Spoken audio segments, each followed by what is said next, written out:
ولی کے پہچاننے کے لیے کرامت شرط نہیں ہے، کرامت ایک ذریعہ ہے، ضروری نہیں ہے۔ کتنے اولیاء ہیں جن کی کرامات ہمارے تک نہیں پہنچی لیکن وہ اللہ کے ولی ہیں۔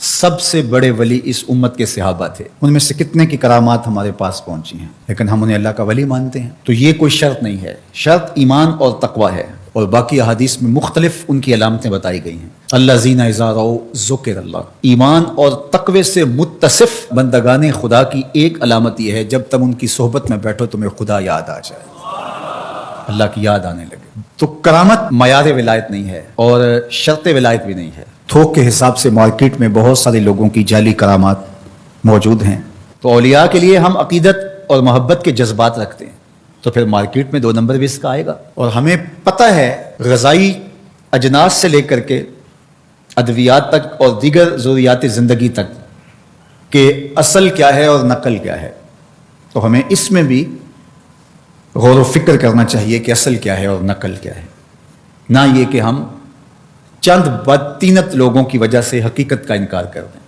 تو آج بھی کچھ لوگ ہیں جو کہتے ہیں جی چھوڑو، ہم نہیں مانتے کرامتوں شرامتوں کو، اس طرح کے لفظ بولتے ہیں، جبکہ کرامت کا من حیث الکرامت انکار کفر ہے۔ اگر کوئی کہے میں کرامت کو ہی نہیں مانتا تو یہ کفر ہے۔ وہ کرامتیں جن کا بیان قرآن مجید میں موجود ہے، جس طرح آصف بن برخیہ کا تخت بلقیس لانا، حضرت مریم سلام اللہ علیہا کے حجرے میں بے موسم پھلوں کا آنا، اصحاب کہف کا 300 سے زائد سال کا عرصہ سوئے رہنا کھائے پیے بغیر، اور رب ان کی کروٹیں بھی بدلتا رہا، یہ قرآن میں مذکور ہے۔ تو اس کا انکار بھی کفر ہے، قرآن کا انکار لازم آتا ہے۔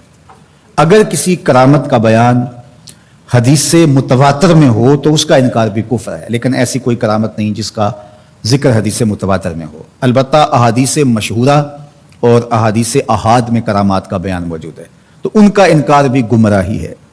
جس طرح وہ 3 لوگ جو غار میں پھنس گئے تھے، انہوں نے پھر دعائیں کی اور پتھر ہٹا۔ جریج کا واقعہ موجود ہے، صحابہ کی کرامات موجود ہیں، حضرت عمر کے رکے سے دریائے نیل کا چلنا، اس طرح جو مسلمہ بزرگ ہیں ان کی کرامات کا انکار کرنا محرومی ہے۔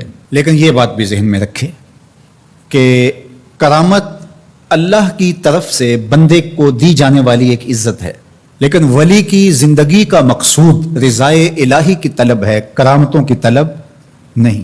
لیکن عمومی طور پہ ہمارے اسٹیجوں کے اوپر اولیاء کے حوالے سے جو بات کی جاتی ہے، بس آپ سننے کے لیے بیٹھے ہیں اور خطیب صاحب نے کان پہ ہاتھ دھرا اور 2-4 کرامتیں سنائی اور چلے گئے، معیار بتایا ہی نہ، جس کے نتیجے کے اندر بہت سارے عوام اس سے غافل ہوتے ہیں۔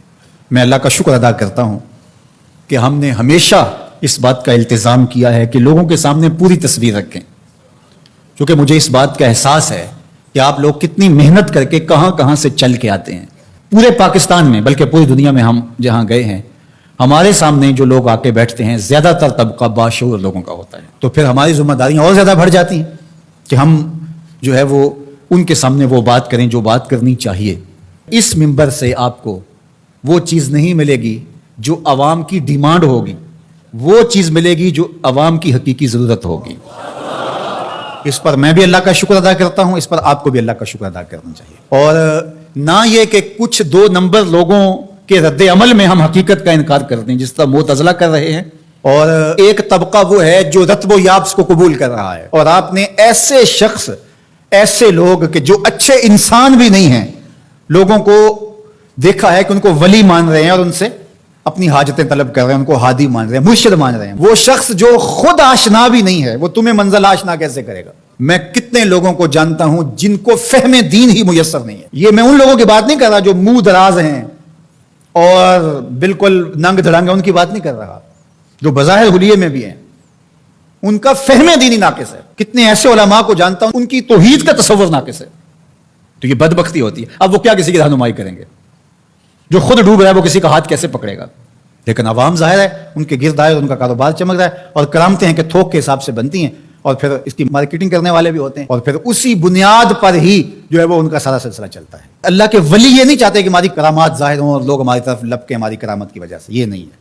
الکرامات حیض الرجال، جس طرح عورتیں ایام مخصوصہ کو چھپاتی ہیں، اللہ کے ولی بھی چھپاتے ہیں، وہ نہیں چاہتے کہ ہم اس حوالے سے جو ہے وہ پہچانے جائیں۔ باقی دور موجود کے اندر کسی صالح متقی شخص کی کوئی ایسی بات سامنے آئے تو شریعت کے میزان پہ پرکھا جائے. اگر وہ شریعت سے متصادم نہیں ہے تو مان لینے میں کوئی حرج نہیں ہے. لیکن اگر کسی کی سمجھ میں نہیں بھی آتا تو فرق نہیں پڑتا. لیکن کسی ولی سے کوئی دشمنی نہ رکھے. جو کسی ولی سے دشمنی